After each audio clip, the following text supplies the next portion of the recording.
বাবা একটা ফোন এসেছে। কে করেছে বেটা? একটা মেয়ে করেছে। কে ফোন করেছে? মেয়ে ফোন করেছে? হ্যাঁ, আজকে বাড়িতে আছো? আজকেও মেয়ে ফোন করেছে? তাহলে নিকে চুন্নি করেছে। বাড়িতে থাকলে মেয়ে ফোন করবে। দাও দাও এক পিস সনপাপড়ি দাও, আমি আর সোনপাপড়ি হবে না তোমার, সোনপাপড়ি আর হবে না।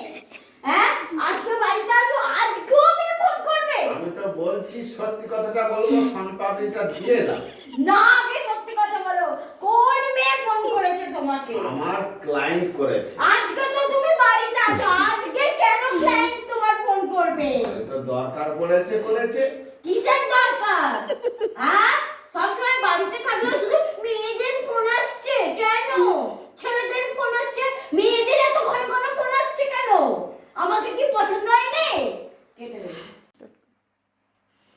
কি বলছে রে? কি প্ল্যানের কথা বলছে? কি প্ল্যানের কথা বলছে? হ্যাঁ, আপু কি স্যার প্ল্যান করেছো? হ্যাঁ, কি প্ল্যান করছো?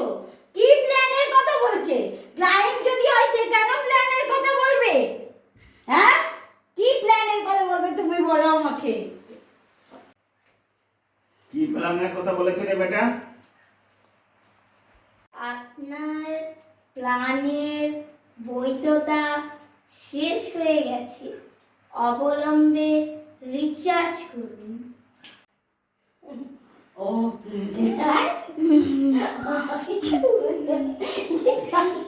হ্যাঁ, এবার শুনলে তো? ওটা কোম্পানির দিকে, কোম্পানির মহিলারা বলেছে। আসলে কি বলতো, আমি তোমাকে খুব ভালোবাসি। তাহলে আরেকটা দিয়ে দাও, তোমার ভাগে যেটা আছে সেটাও দিয়ে দাও, কেমন ভালোবাসা দেখবে। হ্যাঁ,